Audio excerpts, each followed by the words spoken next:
Fala pessoal, tudo tranquilo? Tudo bem? Na paz? Como é que vocês estão? Bom, o conteúdo de hoje, como vocês viram aí no título ou na descrição, 7 jogos beat'em ups indispensáveis para PC e console. Que na verdade, que eu me lembre, é só um, na verdade. Que é o Streets of Rage 4, que eu jogo aqui no celular. Então eu não sei se os outros tem para mobile, né? Tem para telefone. A gente de repente vai até ver aí ao longo da matéria. Mas pelo que eu pesquisei, uma das poucas vezes que eu faço um mini roteiro aqui no canal, eu sempre pego aqui a matéria, vou comentando, vou falando aqui com vocês, discutindo. Eu acho assim bem interessante. Eu nunca parei para realmente refletir sobre isso, sobre uma vida de youtuber no futuro, mas de todas as formas de fazer conteúdo, essa é a que eu acho mais legal, é a mais a minha cara. Fazer react de notícias, muito parecido com alguns outros youtubers que tem aí, porque eu acho isso uma coisa bem amadora, é como se realmente fosse uma conversa entre colegas, entre amigos ali num bar, trocando uma ideia, batendo um papo. Então a gente vai ver aí, essa é uma matéria do site Tecnoblog, saiu agora há pouco tempo, né, um ano mais ou menos atrás, e foi a Vivi Werneck que editou, que fez aí o conteúdo dela. A gente vai dar uma lida e vamos colocando aí uns vídeos de fundo só pra gente ilustrar enquanto a gente for conversando. Lembrando que no final eu vou trazer os requisitos de cada um, por isso que eu coloquei 7 jogos leves, não são todos, né, não é um clickbait, mas tem 2 ali que não são tão leves para os dias atuais, assim, a gente pode até dizer que sim, são relativamente leves assim na questão de requisitos, mas a maioria dos 7, 5 são bem levinhos, rodam em qualquer PC, em qualquer notebook básico aí de 2008 para cá, provavelmente vai te atender, você vai conseguir jogar de boa. E para mim é uma surpresa, porque como eu falei, eu só conheço o Streets of Rage e o Battletoads, mas o Battletoads eu nunca joguei, assim, nunca passei nem da primeira fase, sempre achei muito difícil. Mas vamos lá, vamos dar início aqui na matéria. Jogos do tipo beat'em up ou simplesmente andar e bater são ótimas opções para quem não quer se preocupar tanto com controles difíceis ou histórias complexas. É só andar, socar, chutar e se divertir.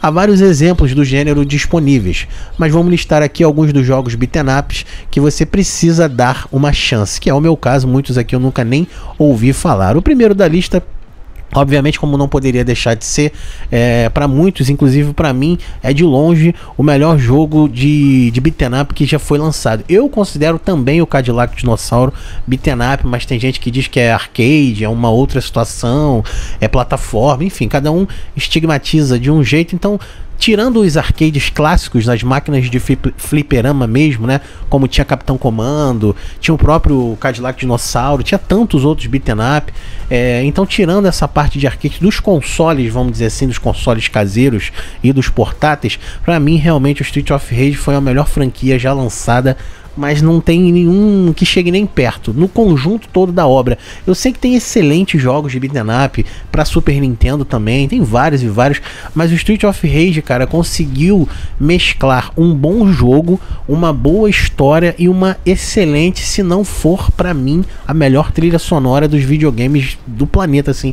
Todas as músicas ali de fundo, de abertura, todas elas são realmente muito marcantes. Eu não sei também se é porque eu tenho essa paixão aí mal resolvida com a SEGA e tudo mais, mas eu já falei disso em outras resenhas com amigos e fui amplamente debatido, né? Muita gente realmente gosta do Streets of Rage, mas diversas outras pessoas levantaram outros jogos e tal, e sempre foi muito combatido nesse aspecto. Mas vamos lá, Streets of Rage foi lançado há mais de 25 anos atrás, né? Enfim, tem bastante tempo aí, já desde os primórdios da SEGA. A série é tida como uma das principais referências de beat'em up até os dias de hoje. O quarto título da série honra esse legado com um gameplay ágil, divertido, além de contar com a possibilidade de desbloquear visuais retrô para os lutadores, dentre outras easter eggs. O game traz opções de textos e menus, todos em português do Brasil, e assim como nos jogos anteriores, é possível jogar sozinho ou com coparticipação, né, local, online e tudo mais. O Streets of Rage 4 tem as versões para PlayStation 4, Xbox One, Xbox Game Pass, Nintendo Switch, no caso, e o PC, tá? Então a gente vai ver no final, como eu falei, os requisitos para PC. Você pode depois dar uma consultada aí nos consoles, acho que é meio óbvio, né? Se você tem um console, óbvio que ele vai rodar, Nintendo Switch também. Então no PC eu acho que é que a gente vai esbarrar primordialmente nessa questão de configuração, mas como eu falei, dos 7, 5, se não for 6, eu acho que o que eu me lembro, 5 rodam tranquilamente, de leve, de boa. Pode ficar despreocupado com isso, tá bom? Segundo jogo, Castle Crashers. Esse realmente eu nunca nem tinha ouvido falar. Castle Crashers é um game muito divertido, onde até 4 cavaleiros, cada um com suas habilidades específicas, precisam salvar o reino que está sendo invadido. Com um visual bem cartunesco, o game foi um hit quando saiu em 2008 para o Xbox 360 e se popularizou ainda mais em 2012 ao sair uma versão para PC. Anos mais tarde, o título também chegou para o PlayStation e o Nintendo Switch. Apesar dele poder ser jogado tranquilamente por apenas um jogador, a melhor experiência de Castle Crashers é jogar com mais de 3 amigos e completar a sua equipe. Esse também é um jogo aparentemente leve, eu não me lembro, vamos deixar para o final essa questão de requisito, mas esse é um jogo que eu nunca nem tinha ouvido falar, não conheço, me perdoem aí os mais aficionados pelos jogos aí, muitos deles eu nunca nem ouvi falar. Eu tô me lembrando aqui agora a questão do David Jones, né, que coisa chata, né, as pessoas, enfim, eu não sei nem que partido tomar. Eu não curto muito o conteúdo do David Jones, não gosto nem dele como produtor de conteúdo e tudo, mas a internet vai ressuscitar casos antigos, né? Pelo que eu vi, parece que a galera realmente tem razão, né? Eu sempre deixei claro aqui, e sempre vou deixar, que não sou assim aficionado por jogos, muita coisa que eu não entendo, enfim, assim como eu, boa parte dos caras da minha geração teve um período ali que ficou muito tempo sem jogar, enfim, a gente pegou uma transição muito interessante aí da chegada da internet no Brasil, né? Então ali nos anos 90, final dos anos 90, muitos de nós saíram nos consoles e passaram a usar PCs, LAN house, era um outro cenário. Então tem muito jogo de até Play 1 para baixo, para cima, melhor dizendo, do Play 1, do Play 2, que eu realmente não conheço, e de PC também não. Assim que eu descobri os bate-papos do UOL, os chats, eu já estava numa época de adolescência, né? Então vocês já imaginam por que eu parei de jogar videogame. Então migrei aí para a fase do namoro, aquelas coisas todas, e deixei muito desse negócio de jogos, né? Joguinhos e jogos para trás. Então eu realmente não conheço muitas das franquias que tem aí no mercado. Para mim são realmente novidades. Terceiro, Scott Pilgrim vs The World, mais um aí que eu não conheço. Parece com o Ben 10, né? Uma miniatura do Ben 10, será? Se é que não foi inspirado, né? Outro clássico do gênero beat'em up, Scott Pilgrim vs The World, saiu dos quadrinhos para pancadaria virtual em grande estilo.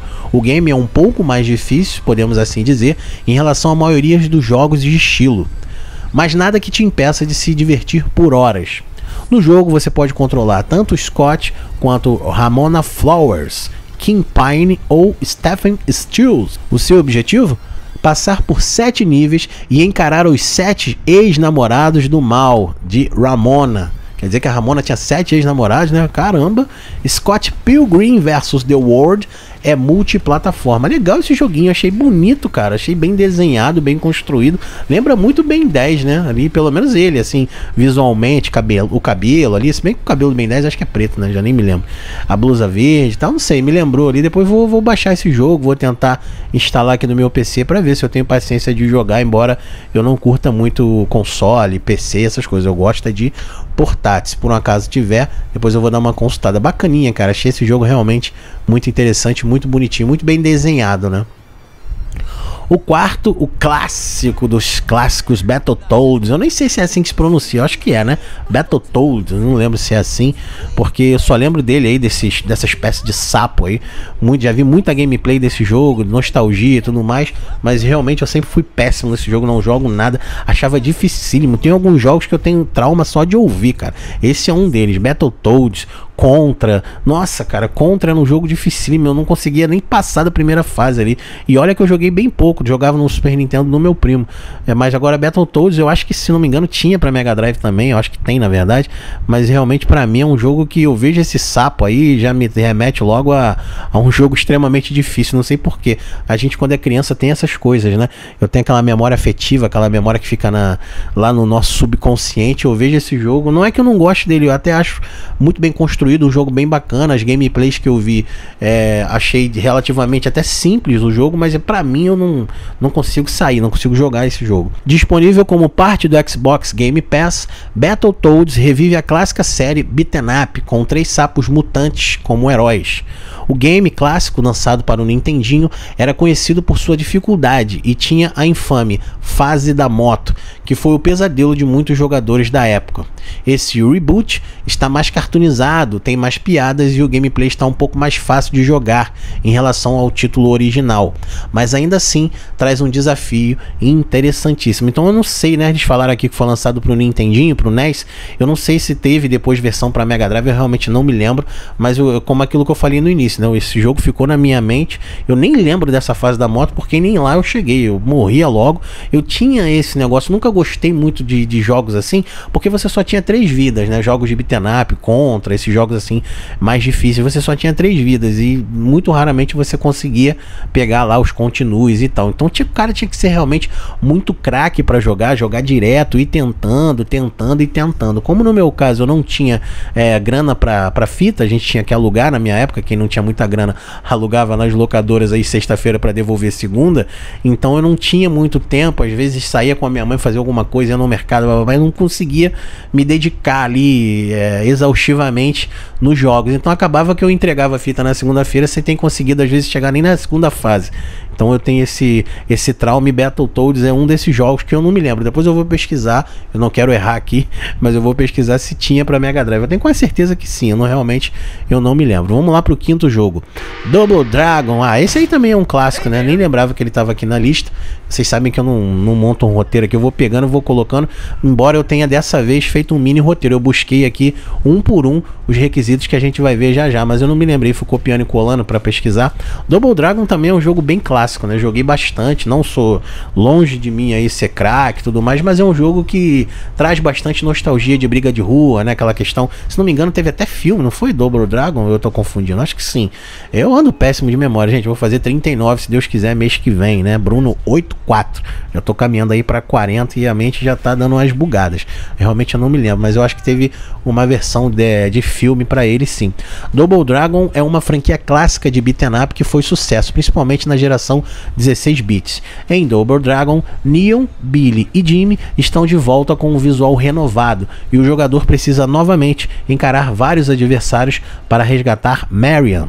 É possível desbloquear novas habilidades conforme você avança pelos níveis e, é claro, o modo co-participação, no caso ali o modo online, é bem mais divertido, especialmente com a possibilidade de fazer combos em dupla, né? Eu lembro, eu vejo essas histórias assim, né? Eu comecei a desvendar histórias de games com o canal do Velberan, ele contando, né? Eu nem fazia ideia, por exemplo, do Final Fight, que também pode ser considerado aí um beat'em up clássico também, talvez ali em contrapartida ao Street of Rage, muita gente faz essa comparação, embora eu acho que são versões diferentes, né? Até porque o Final Fight vem também do arcade, seria mais um port e tal. O Street of Rage não, foi desenhado exclusivamente para o console. Posso estar falando besteira, carece de informações aqui, nem na Wikipedia eu fui. Estou colocando aqui, como já falei, se eu estivesse num bar trocando uma ideia. O que eu me lembro, o que eu consigo fazer a minha memória afetiva voltar, eu acho que o Street of Rage foi desenhado direto para os consoles.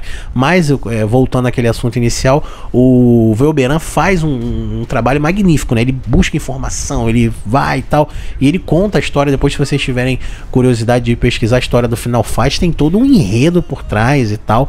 Eu, como todo ansioso, sempre que começava o jogo, eu já saía apertando logo, eu queria ir logo pra pancadaria, né? Nunca fui de ficar lendo, e a Nintendo tem muito isso, né? Nintendo, Super Nintendo, tem esse negócio de história longa, introdução, cutscene. Eu nunca tinha saco pra isso, nunca li. Mas a história, em específico do Final Fight, creio que também do Double Dragon, né? Que é os casos aí que ele falou ali dos 3 caras que tinha que salvar a menina e tudo mais. Então, na maioria dos jogos tem sim um enredo, uma história. Eu é que realmente nunca parei pra ver, mas eu gostava de assistir o Velberan. Ele fazia uma boa narrativa ali das histórias. Depois, se você tiver a curiosidade, busca lá a informação do Final Fight que você vai se surpreender. Schwank 2, essa é a 6ª posição. Schwank 2, sequência de Schwank. Nem sei se é assim que se pronuncia, creio que sim, né? Schwank, não sei. Traz um novo modo de sobrevivência, além de novas armas e mecânicas de combate aprimoradas. O jogador deve sobreviver a hordas de inimigos usando 3 diferentes armas. As icônicas facas de Schwank, uma arma corpo a corpo pesada e outra para ataques à distância. Além das armas, o personagem tem uma série de movimentos especiais que podem ajudar muito na hora da briga. Mais um aí que eu nunca nem tinha ouvido falar, não sei nem como se pronuncia Schwenk 2 ou Schwank 2. Por que então que eu fiz esse vídeo? Alguém deve se perguntar, pô, o cara não sabe, não entende nada. Fiz esse vídeo porque é um tema que eu gosto, né? Assim, dos jogos de beat'em up, eu gosto de vários. Não sei se dá pra categorizar esses que eu falei, Final Fight, Cadillac Dinossauro. Eu gosto desse estilo, andar e dar soco e dar pancada e ter bastante vida, porque era o que eu jogava mais nos fliperamas e até em casa mesmo é o meu estilo mais de jogo ali, de dar pancada. Enfim, eu curto muito esse estilo e pra mim foi também uma coincidência e uma novidade. Muitos deles aqui eu vou buscar depois, principalmente aquele que eu falei que parece com um Ben 10, gostei demais. Então eu gosto de ter essa novidade, de conhecer coisas também. Nem tudo a gente sabe, né? Nem tudo a gente conhece. Então vamos lá para a sétima opção, Modern Russia Blitz. É Blitz? Eu acho que sim, né? Modern Russia Blitz.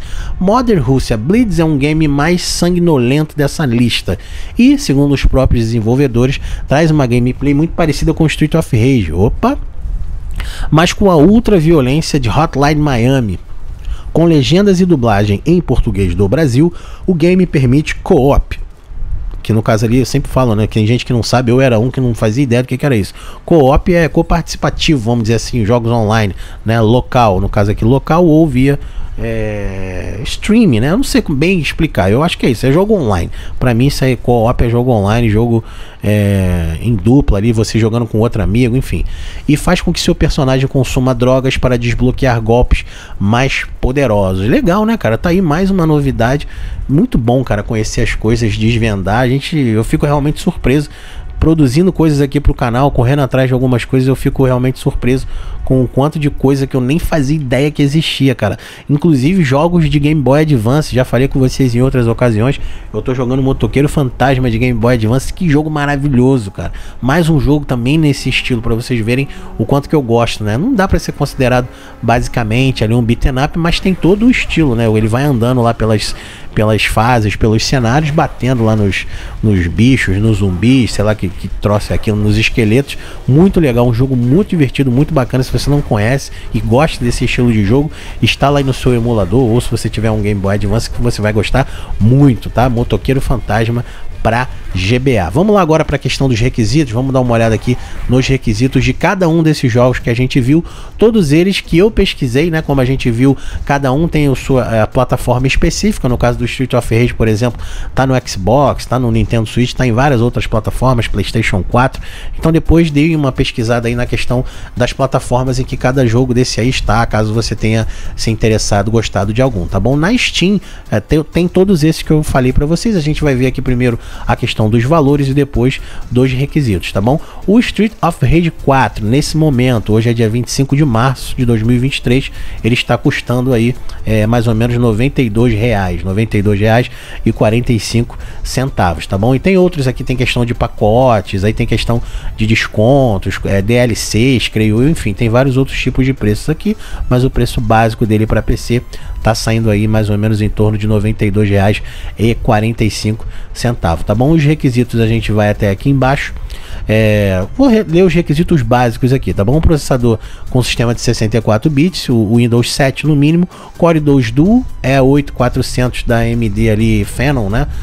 Não chega a ser um processador, nossa, tanto o Intel quanto da AMD, né? São processadores diferentes. Intel Core 2 Duo 8400 ou a AMD Phenom 2 X4 965. São processadores bem intermediários, nada de nossa e tudo mais.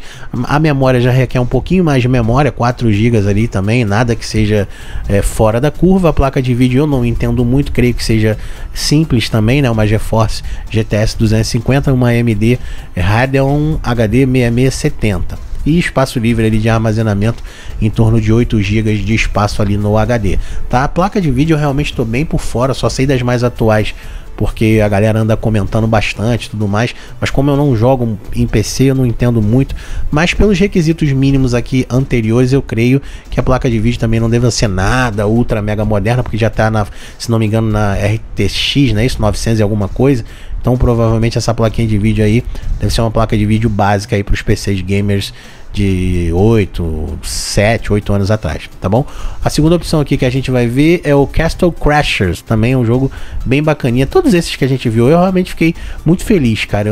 Muitos desses jogos aqui eu vou testar pra ver se tem emulador, se tem como jogar fora da Steam, nem que seja uma demo aí pro PC só pra eu testar. Gostei bastante. Esse jogo aqui tá saindo por R$24,99, R$24,99, tá bom? Não sei se tem aqui questão de DLC, tem também, né? Tem outras coisas aqui que você pode compor uma espécie de pacote, mas o jogo em si, o jogo principal, tá mais ou menos ali arredondando R$25, tá bom? Aqui os requisitos também, esse sim é bem simplesinho, né? Windows XP, Windows 7 básico, o Intel Core 2 Duo com 2 GHz já vai te atender, o mínimo ali de memória RAM 1 GB, uma placa gráfica ali, não precisa nem ser uma placa de vídeo, uma placa pode ser até um board de 256 MB, então é bem básica, ocupa bem pouco espaço no HD, um joguinho bem leve, bem interessante para você se divertir aí, tá bom? E roda praticamente em qualquer PC, notebook aí de 10, 12 anos atrás, você não vai ter nenhum problema, tá bom? Scott Pilgrim vs The World, esse jogo aqui tá saindo por R$59,99, R$60 aí, se a gente for arredondar. Eu realmente fiquei apaixonado nesse jogo, cara. Achei muito bonitinho, parece uma miniatura do Ben 10. Vamos lá para os requisitos dele. Tem bastante comentário, é uma galera muito enganjada aqui nesse jogo. Os requisitos mínimos: sistema operacional Windows 10, um Intel Core i5 2500K de 3.3 GHz ou um AMD FX 6350 de 3.9 GHz, 8 GB de memória RAM, uma placa de vídeo NVIDIA GTX 660 com 2 GB ou uma AMD 270X também com 2 GB. E um espaço mínimo aí de 2 GB no HD. É um requisito interessante, não vamos dizer que nossa, que requisito ultra mega blaster, mas não é qualquer PCzinho que vai rodar, né? Já requer uma configuraçãozinha um pouco mais interessante. E engraçado, né? Parece ser um jogo mais simples, né? A gente acaba se enganando, né? Pelo menos na gameplay ali e tudo mais. É um jogo bem cartoonizado, lembra até um conteúdo em 2D. Eu realmente não imaginei que fosse um requisito desse tão pesado. Assim, para tudo que a gente vai ver assim de matéria de beat'em up para PC, não chega a ser, nossa, que gráfico pesado, nada, não é uma configuração ultra moderna, mas poxa, só de ser o Intel Core i5 e tal, 8 GB de RAM, já foge da realidade de boa parte das pessoas, mas a gente tinha que trazer, faz parte aí do vídeo, e é isso, tá bom? Terceiro que a gente vai ver, Battletoads, cadê? Tá aqui o valor dele. Caramba, se não me engano, acho que não, o primeiro é o Street of Rage, que tá 90 e pouco, né? O segundo vem esse aqui, Battletoads, tá saindo por R$74,95, tá? Um jogo, vou dizer que tá caro, né? Mas, enfim, também barato não está. E vamos lá para os requisitos. Cadê? Windows 10, Pentium G620 de processador, memória 8 GB, memória RAM, uma placa de vídeo GTX bem parecida com aquela que a gente viu anteriormente, né? GTX 650 da NVIDIA ou AMD R7 250X. Esse aqui pede um espaço significativo no seu HD, né? Cerca de 15 GB livre no HD, de espaço no HD ou no SSD. Lembrando que esses requisitos que eu estou falando aqui são os requisitos mínimos, né? Tem os requisitos recomendados ali logo ao lado. Então mas são bem parecidos, né? Tanto a questão de processador, sistema operacional e memória, tá? Não mudou muita coisa não, nesse caso aqui, mas sempre se atentem que eu estou pegando aqui os requisitos mínimos para você poder rodar. Em alguns casos pode ser que você tenha que ajustar a questão de gráfico, de resolução, essas coisas todas, tá bom? Próximo que a gente vai ver, Double Dragon, Neon, aí ali os caras ali, com certeza viraram filme sim, eu não vou nem parar para ir pesquisar, porque eu me lembro desse estilo, eu lembro daquelas roupas lá meio que de gangue de rua e tal. Double Dragon, tá barato até, né? Tá saindo por R$19,99, cerca de R$20 na Steam. Os requisitos mínimos: o Windows 7, 32 bits, ou Windows 8, também de 32 bits, um AMD Athlon 64X2. Nossa, cara, eu tive um PC com esse processador. Isso frita até hambúrguer se tu botar em cima. Dual Core, né? Ou um Intel Pentium D 805 de 2.66 GHz. Cara, Athlon 64. Nossa, isso aqui era muito poder para a época. Isso eu tô falando de 2005, 5 ou 6. Esse processador nunca mais vou esquecer. Foi a primeira vez que eu instalei o jogo chamado Juiced, não sei se vocês conhecem, era um concorrente na época do Need for Speed. E eu consegui instalar nesse PCzinho que eu tinha lá, o cara montou pra mim um Athlon 64, minha nossa, voltei no tempo agora. 1 GB de memória RAM, requisito mínimo, uma placa gráfica aí da NVIDIA 9600 GT com 512 MB ou uma ATI Radeon 4650 também com 1 GB. Se for a NVIDIA é 512 MB. Se for aqui a nossa querida ATI Radeon, no mínimo 1 GB para essa plaquinha, tá? Todas elas precisam, todos eles, creio eu, né, de ter ligação à internet, isso é meio básico, até para você poder baixar o jogo, e um espaço mínimo ali de 3 GB no HD ou no SSD, tá bom? A maioria, como a gente viu, bem leve, não requer nada de ultra moderno, tirando um ou outro ali, mesmo assim nada de última geração. O próximo que a gente vai ver, Modern Russia Blitz, que foi a sexta colocação que a gente viu lá na hierarquia que ela foi montando, né? E esse jogo tá saindo aí por R$ 46,99. Aí você tem uma outra edição, que é a Dealer Edition, que tá saindo por quase R$ 74. Mas esse em específico que a gente viu durante o vídeo tá saindo por R$ 46,99. Também é um jogo muito bonito, confesso a vocês. Requisitos mínimos: o Windows XP, Vista 7, 8, tem para praticamente todos os Windows, né? Até para o 10 aí, que é o mais recente. Já saiu o 11, mas o Windows 10 está bem atual. Então pega ali do XP até o Windows 10, tanto a versão de x86, que é de 32, quanto a versão de 64 bits, tá bom? Processador também bem simples, um Pentium Dual Core ou um AMD Athlon 64, bem parecido com o que a gente viu anteriormente. A memória é um pouquinho mais, né? O anterior era 1 GB do Double Dragon, essa aqui já são 2 GB de memória RAM no mínimo. Uma placa de vídeo também bem simples, bem parecida com a anterior, a GeForce 9500 ou uma ATI Radeon 6450. E o espaço em disco, esse aqui requer um pouquinho mais, 7 GB de espaço livre ali, de espaço necessário no HD ou no SSD. E por último, Schwank ou Schwank, né? Não sei como é que se pronuncia aí, Schwank 2. Esse título tá saindo por R$19,99, né? R$20 aí arredondando. Vamos ver aqui os requisitos: Windows XP, CFSPEC 3, Vista ou Windows 7. Então aparentemente não tem suporte aí para o Windows 10, mas às vezes funciona, basta você tentar instalar lá no modo compatibilidade e tudo, tá bom? Então bem simples aí, bem leve. O processador também talvez seja o mais simples que a gente viu até agora, Pentium 4 com 2,4 GHz ou um Athlon 64, bem parecido com os dois últimos, né? Tanto o Double Dragon quanto o Modern Russia. Um processador bem simples, bem básico. Memória RAM 1,5 GB, básico do básico, e também um espaço livre ali de no mínimo 1,5 GB no HD ou SSD. E a placa de vídeo ali, a placa gráfica, uma GeForce 6800 ou uma ATI Radeon X1950 Pro, ambas com 256 MB ali. São placas, creio eu, até pelo tamanho ali de armazenamento, são placas bem antigas, estamos falando aí de 10, 12 anos aí, se não for mais para trás. Então básico você vai encontrar, se o seu PC for acima disso, um PC de 2012, 13 roda tranquilamente, mas se você tiver um PC montado aí em 2016, 17 para cá, vai rodar tudo isso que a gente viu tranquilamente. Talvez você precise fazer só um upgrade aí na questão da placa gráfica, da placa de vídeo, tá bom? Então é isso, espero que vocês tenham gostado. São 7 jogos bem interessantes. Para mim foi uma descoberta, como eu falei, eu gosto muito de fazer esse conteúdo porque eu descubro coisas que até então para mim eram desconhecidas. Eu realmente não sabia que existia esses joguinhos aí bem bacanas. Vou instalá-los, vou testá-los com certeza, tá bom? Diz aí nos comentários se você já jogou algum desses, se você gostou, não conhecia, se vai baixar, se vai comprar. Vamos trocando essa ideia aí. Show? Fiquem com Deus, até a próxima oportunidade. Um abraço e fui!